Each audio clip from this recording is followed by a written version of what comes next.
The crystal flute in my hand felt heavy, colder than the ice cubes clinking inside it. The room was filled with the scent of expensive pine and the shallow, perfumed laughter of people who measured worth by the make of a car or the zip code of a penthouse. I stood in the corner of my son's living room, clutching my silk shawl tight around my shoulders. I was 64 years old.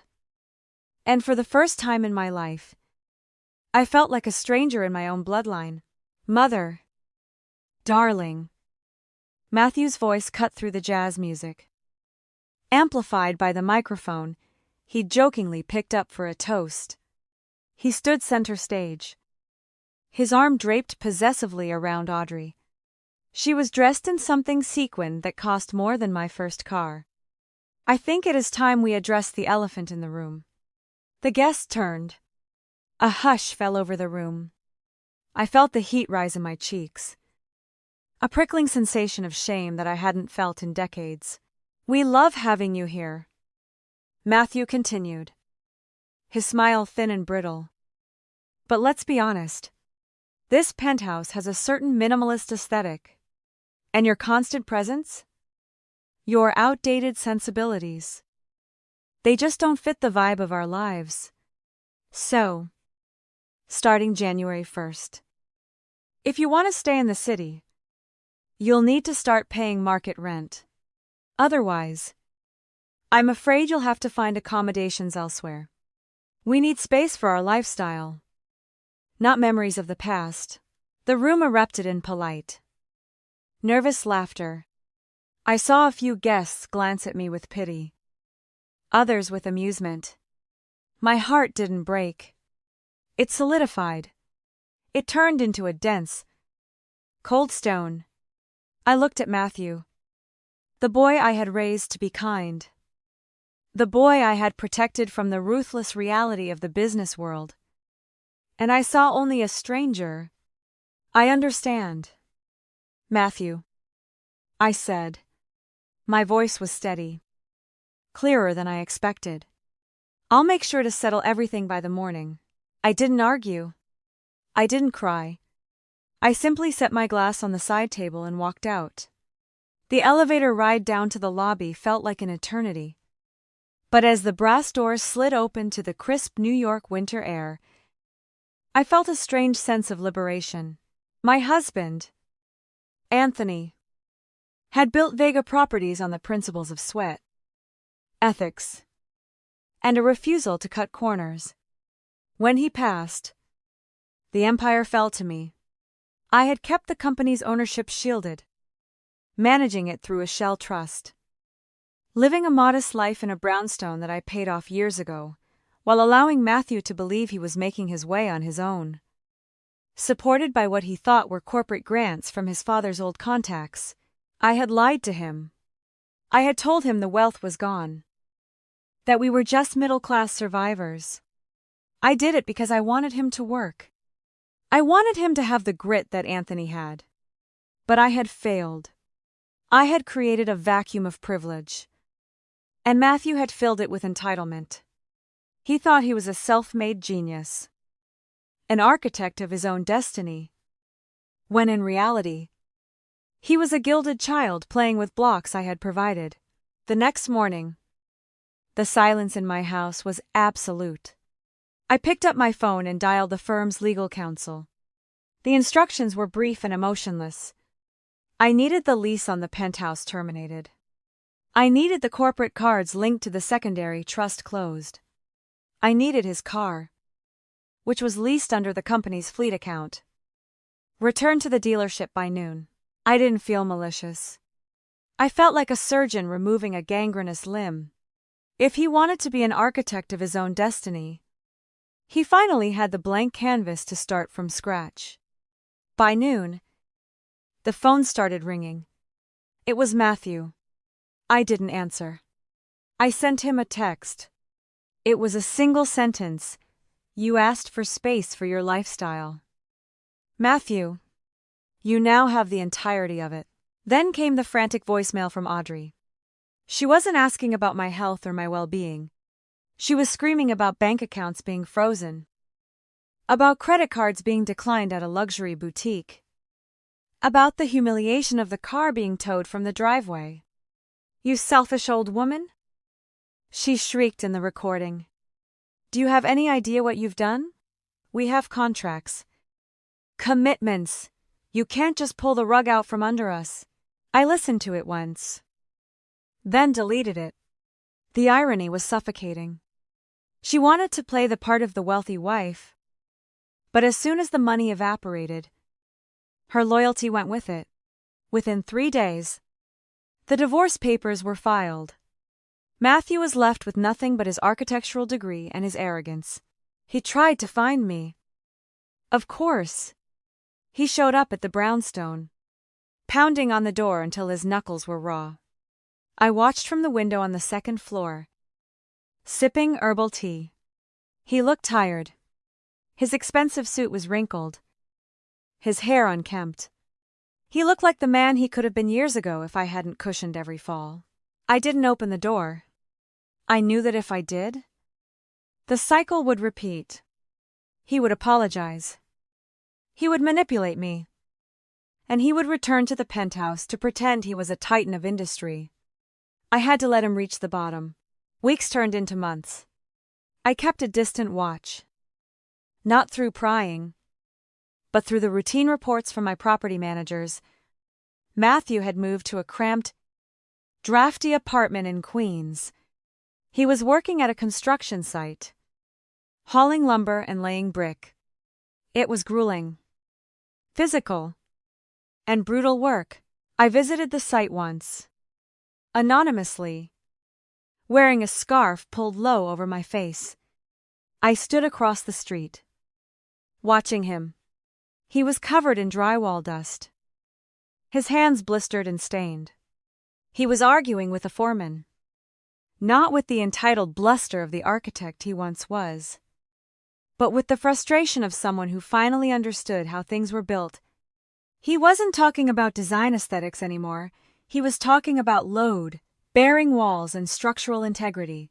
He looked stronger. There was a hard edge to his jaw that hadn't been there before.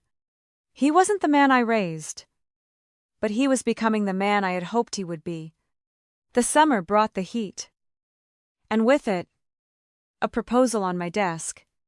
It was a design for a series of low-cost, sustainable housing units for a neighborhood in the Bronx. The architecture was brilliant, efficient, human-centered, and deeply empathetic. It wasn't flashy. It didn't scream for attention. It simply worked. The firm needed a sponsor. I sat in my office. The same office where I had spent 30 years watching the skyline change. And I studied the name on the architectural brief. Matthew. He had rebranded himself, stripping away the pretension. I summoned him to the headquarters. I didn't tell him it was me. I played the role of the faceless investor, the anonymous board member representing the foundation. He walked into the conference room, looking older. He had lost weight, and there was a humility in the way he carried himself. He didn't look at the expensive art on the walls or the view of the city. He looked at his blueprints. "I'm here to pitch a solution," he said. He didn't stutter, but he wasn't arrogant. "This isn't about making a profit for a luxury developer. This is about building homes that people can actually afford to live in.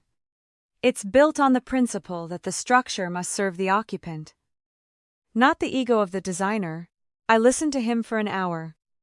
He spoke about his time in the field, about the things he had learned from the men he worked with, about the mistakes he had made when he didn't understand the value of $1 or the cost of a day's labor. "I used to think I was an architect," he said, staring at the table. "But I was just a sketch artist. I didn't know what it meant to build anything that lasted. I had to lose everything to understand that my foundation was built on sand." He didn't know I was listening to the echo of his father's voice. Anthony used to say the exact same thing. "Mr.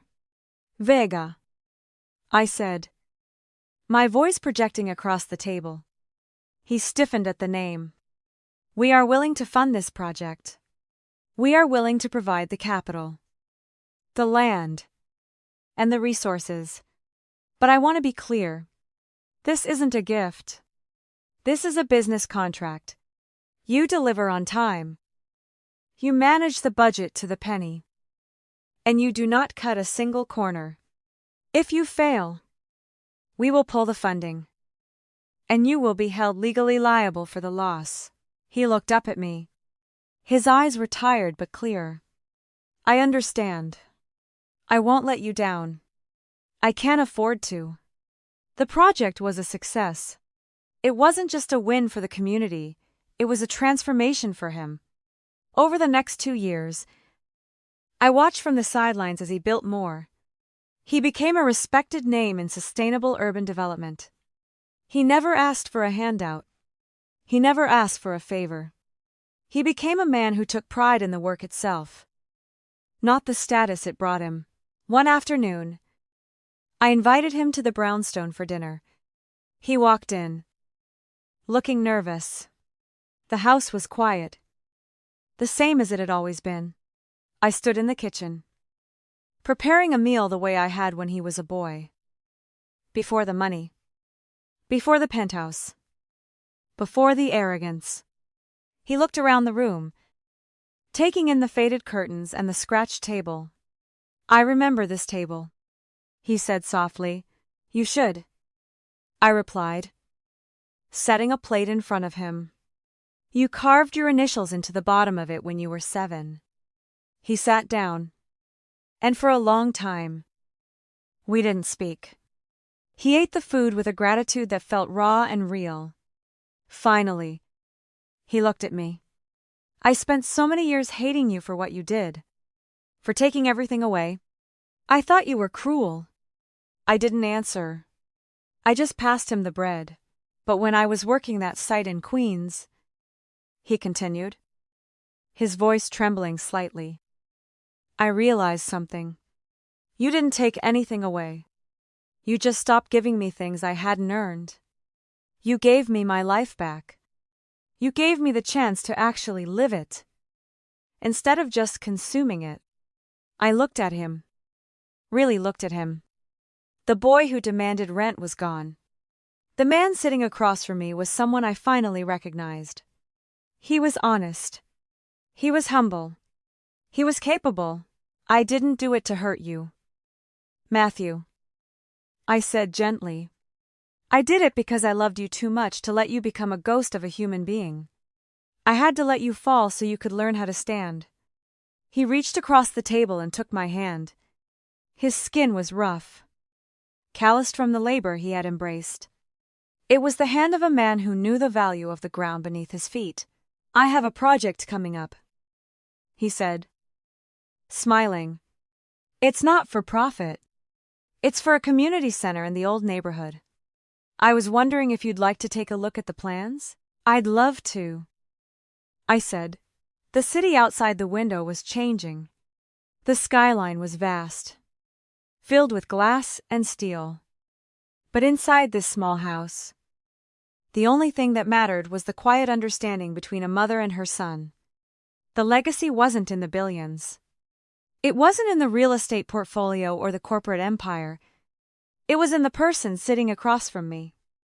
The man who had finally learned that the most important thing you can ever build is your own character. We sat there until the sun went down, the shadows stretching across the floor, talking about blueprints and budgets, and the way the light hit the brickwork in the afternoon. It was the most honest conversation we had ever had. And as I watched him pack up his bag to leave, I realized that the greatest investment I had ever made wasn't in property or stocks. It was in the grace of second chances and the hard, necessary work of becoming a person worthy of the name. He stood up at the door, hesitating for a moment before he turned to face me. Thank you, Mom, he said. He didn't use the word as an obligation. He used it as an anchor for everything. I watched him walk down the front steps, his stride confident and steady. He wasn't looking back at the house or at the past. or at the ghost of the wealth that used to define him. He was looking ahead. And for the first time in his life, the road in front of him was his own. I turned back to the quiet house. It was just me again. The same as it had always been. But the emptiness didn't feel like a void anymore. It felt like space. Room for the future. Room for peace. And the quiet, deep-seated satisfaction of a job well done. The empire was secure. The trust was intact. And the legacy was safe in the hands of a man who finally understood that money was only paper. But integrity was the foundation upon which everything else was built. I poured myself a glass of tea and sat by the window. The city lights began to twinkle. A sea of ambition and struggle. And somewhere out there, my son was building something that mattered. I closed my eyes and breathed in the cool evening air. I had done what I needed to do. I had protected the family. I had preserved the values my husband had worked so hard for. And most importantly, I had saved my son from the poison of his own unchecked privilege. It was a heavy price to pay. The years of estrangement. The silent nights. The weight of the decision to cut him off. But as I sat there, watching the stars emerge over the skyline, I knew it was the only choice I could have made. Love, in its truest form, is not about giving someone everything they want. It is about having the courage to give them exactly what they need, even if it breaks your own heart in the process. I had broken his world so he could put it back together correctly. And looking at the life he was building now, I knew it was worth every single moment of the pain. I wasn't just an investor in real estate. I was an architect of a soul. And that was a legacy that no amount of money could ever buy. The clock on the wall ticked softly, marking the steady passage of time. I thought about the Christmas party, the champagne, the coldness of his demands. It felt like a lifetime ago. A different person in a different world. We were both different people now. We had walked through the fire, and we had come out the other side. I stood up and went to my desk, clearing away the papers and the files. There was work to be done, projects to review, and a legacy to maintain. But for tonight, it was enough to know that the cycle was broken. The entitlement was gone. What remained was a relationship built on mutual respect, forged in the heat of a struggle that neither of us would ever forget. I walked to the window one last time. The city was alive with movement, a pulse of ambition and change.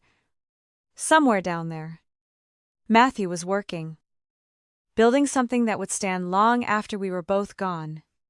And that, I realized, was the only success that truly mattered. I turned off the lights, leaving the house in darkness, and went to bed.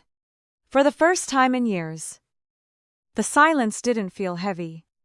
It felt peaceful. I had fulfilled my promise to Anthony.